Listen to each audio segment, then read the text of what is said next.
में रुके हैं। मैं ज़्यादा भ्रमण तो कर ही नहीं पाया हूँ, लेकिन फिर भी वहाँ ऐसी शांति, आज भी वही पुरातन तरीके से प्रसादी बनाना, घर के लोगों का रहना सहना भी वैसा ही है। आज भी मध्य प्रदेश के ग्रामीण क्षेत्रों के लोग उसी पद्धति से रहते आए हैं, उसी पद्धति से अपनी पूजा सेवा करते रहते हैं। मध्य प्रदेश में किसी गांव में हल्ला हो जाए कि कोई महाराज जी आए हैं, तो ऐसा हो ही नहीं सकता कि एक भी घर का एक व्यक्ति उनको प्रणाम करने ना जाए, सब जाएंगे। हमारे उत्तर प्रदेश में मोहल्ले में कोई महाराज जी आ जाए तो पड़ोसी भी नहीं आते, लेकिन मध्य प्रदेश में ऐसे लोग हैं कि उन्हें पता चल जाए कि हमारे धर्म के संवाहक आए हैं तो सब जाएंगे, प्रणाम करेंगे, वंदन करेंगे, नारियल देते हैं। कई बार तो इतने नारियल हो जाते हैं हमारे पास कि अगर उन नारियलों की चटनी बना दी जाए तो 1 लाख लोगों का भंडारा हो जाएगा। नारियल जरूर देंगे, कुछ दें चाहे ना दें। क्यों? इसीलिए श्री राम जी यहां 12 वर्ष चित्रकूट में रुक गए। क्यों? चित्रकूट भी तो मध्य प्रदेश उत्तर प्रदेश का बॉर्डर ही है। वो सहजता सरलता यहां के लोगों में है। सेवा के प्रकल्पों में देख लीजिए, मध्य प्रदेश आगे।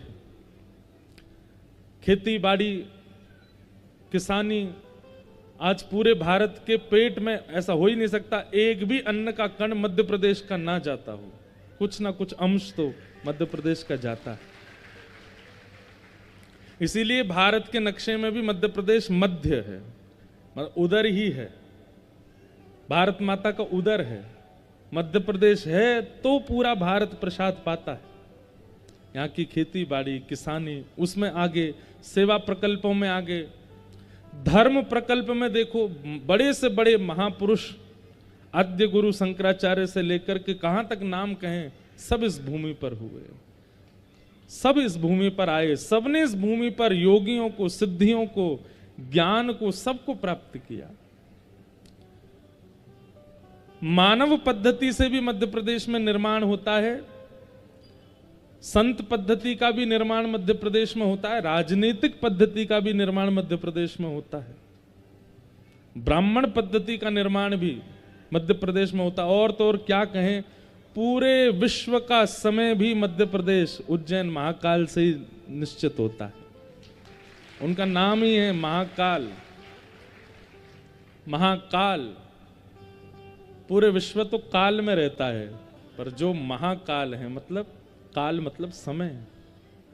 काल के 2 अर्थ हैं। काल का मतलब मृत्यु भी है और काल का मतलब समय भी है।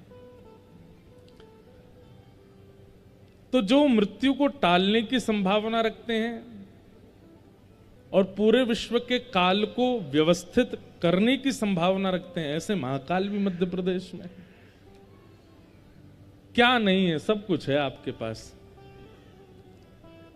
सब कुछ है। सब कुछ होने पर व्यक्ति का सरल होना ये बहुत बड़ी बात है, भगवत कृपा है। नहीं तो सब कुछ मिल जाने पर व्यक्ति मानसिक संतुलन से पैदल हो जाता है, अपने व्यवहार में सरलता नहीं रख पाता। सब कुछ मिल जाए जिसको, वो व्यक्ति फिर पृथ्वी पर टिकता नहीं। मध्य प्रदेश के लोगों के पास सब कुछ है, लेकिन फिर भी इतनी सरलता, इतनी सहजता, ऐसा सौम्य स्वभाव आप सब लोगों का है। इसीलिए बार बार मध्य प्रदेश में कथा करने आने का मन होता है कि यहाँ चलें, यहाँ के लोग सरल हैं। फिर उसमें भी, अब इससे ज्यादा तो मैं नहीं करूंगा। देखो, प्रशंसा करने से पाप पुण्य घटते हैं, बहुत ज्यादा प्रशंसा सुनने से पुण्य घटते हैं, और बहुत ज्यादा निंदा सुनने से पाप घटते हैं। पर मध्य प्रदेश के भी अलग अलग क्षेत्र हैं, भोपाल, इंदौर, जबलपुर, ग्वालियर, वहां के भी लोगों में बहुत अंतर है। अब उसके पैरामीटर नहीं बताऊंगा मैं, कहाँ के ज्यादा अच्छे हैं, कहाँ के सरल हैं, वो फिर आप लोगों में प्रतिस्पर्धा हो जाएगी। इतना ही ठीक है कि आप सब मध्य प्रदेश के लोग सरल हैं, सहज हैं। बस इस सरलता को बरकरार रखिएगा अपने चित्त में, इस सहजता को बनाए रखिएगा। पूरे भारत में अप्रैल से लेकर के और जुलाई तक कहीं भी कथा का समय 3-4 बजे से नहीं होता। सब जगह कथा 6 या 7 बजे शुरू होती है गर्मी के कारण। क्यों? सब लोग महाराज कौन आएगा इतनी गर्मी। पर मध्य प्रदेश में हम दया करके 1-8 घंटा लेटे ही आते हैं कि भाई अभी गर्मी है, लेकिन आप लोग फिर भी इतने समय से आकर के बैठ जाते हैं। गर्मी का कोई भान नहीं, ये श्रद्धा है। इसीलिए तो इतनी धूप हो रही है, इतनी गर्मी। छोटे छोटे बच्चों को लेके माताएं आती हैं। आप सबके इस प्रेम स्वभाव को, इस सरल स्वभाव को हम व्यास मंच से प्रणाम करते हैं।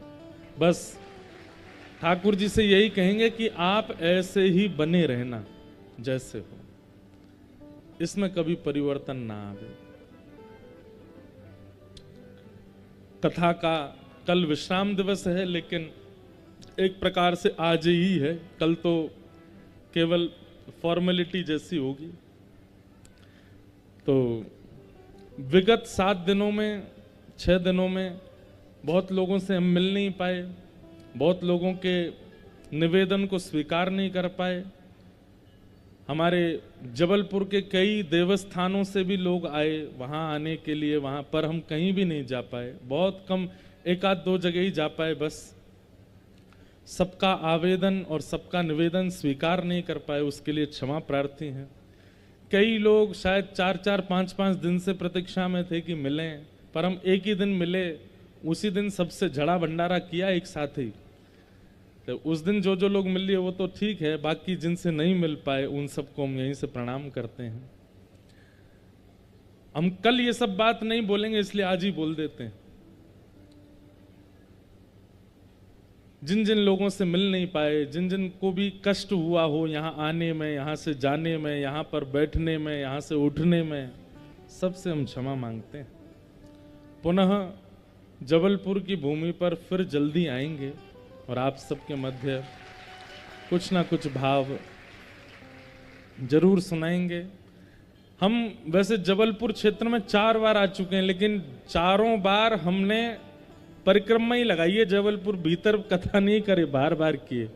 सबसे पहले कथा हमारी हुई थी जब हमें शायद कोई जानते भी नहीं थे। धूमा एक जगह है थोड़ी दूरी पर, वहाँ धूमा देवी का मंदिर भी है। हमारे पूरी द्वारिकापुरी शंकराचार्य भगवान भी वहाँ कभी कभी विराजते थे। वहाँ एक बार कथा हुई। फिर दूसरी बार कथा हमारी हुई जबलपुर में ही, लेकिन थोड़ा और हटके हुई। अब कौन सी जगह थी वो तो हमें नहीं पता, लेकिन शेगांव जो भी समझ गए ना, हाँ वहां हुई थी दूसरी कथा। तीसरी कथा हुई नर्मदा महाकुंभ लगा था, वहां पर हुई थी। तत्कालीन वहां के महाराज जी, शायद श्यामदास जी महाराज, अभी तो भगवत धाम ब्रह्मलीन हो गए, उनके संरक्षण में वहां कथा हुई थी। और फिर चौथी कथा अब ये यहाँ पवई धाम हनुमान जी त्रिपुर सुंदरी मैया के चरणों में हो रही है। अब अगला आगमन हमारा कब होगा ये तो हम नहीं जानते, लेकिन जब भी आएंगे अब जल्दी जबलपुर में फिर से आप सब लोगों से मिलेंगे। खूब प्रेम और भाव से कथा श्रवण करेंगे, कराएंगे, ऐसी भावना है। बाकी मध्य प्रदेश में तो आते रहते हैं आप लोग, जहाँ कहाँ मन करे आप लोग पहुंच जाया कीजिए, खूब भाव से आया कीजिए। आइए कथा क्रम में आगे चलें। आज वैसे भी बहुत लोग मंच पर प्रणाम करने वाले आए, सबको हम वंदन करते हैं। कई बार हमें लगता है बेचारे दूर बैठे लोग कह रहे हम कैसे जाएं ऊपर, तो इसलिए हमें लगता है कि 2-4 संख्या कम ही आया करें। इतने ज्यादा संख्या में लोग आ जाते हैं तो फिर समय का भी अभाव हो जाता है। कुछ भाव हमने कल गोवर्धन लीला के सुने, आज वहीं से कथा को रास पंचाध्याय तक और कंसवध करते हुए रुक्मणी विवाह तक का प्रसंग आज सुनाते हैं।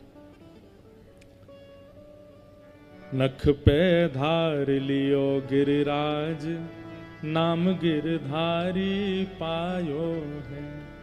कल गोवर्धन लीला थी और कल ही ठाकुर जी ने खूब मूसलाधार वर्षा की, खूब आंधी तूफान आया और कल ही गोवर्धन उत्सव का क्रम हो रहा था कथा में।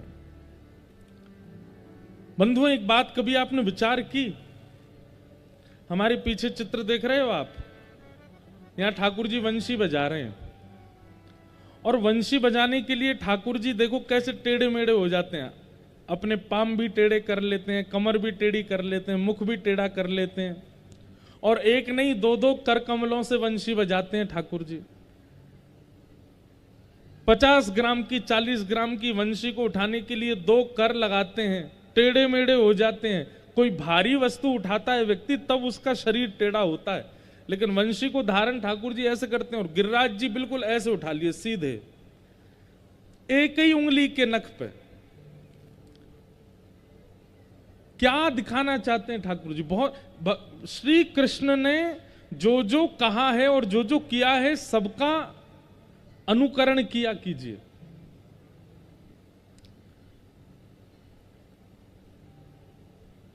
श्री गिरिराज उठाने में ठाकुर जी का प्रभाव दिख रहा है, और प्रभाव को ठाकुर जी ज्यादा प्रधानता नहीं देते।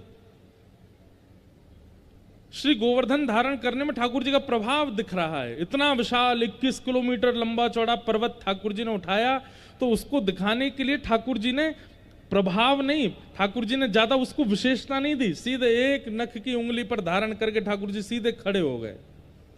लेकिन ठाकुर जी के हृदय का प्रेम प्रकट होता है जब वो वंशी बजाते हैं, और वंशी को धारण करने के लिए ठाकुर जी 2 भुजा का प्रयोग करते हैं, कर कमल का प्रयोग करते हैं, अपने शरीर को ऐसा त्रिभंगी बना लेते हैं।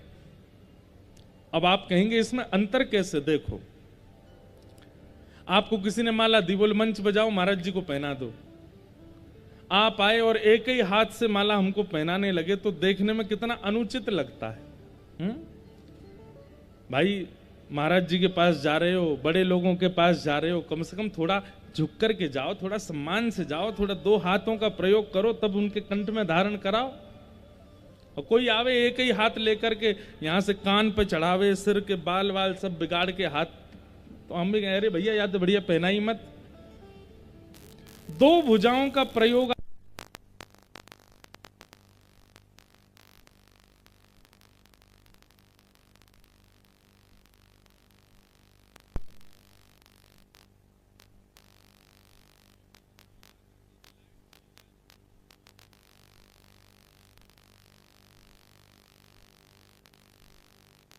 तो हम जो बात कह रहे हैं बहुत ध्यान से सुनना।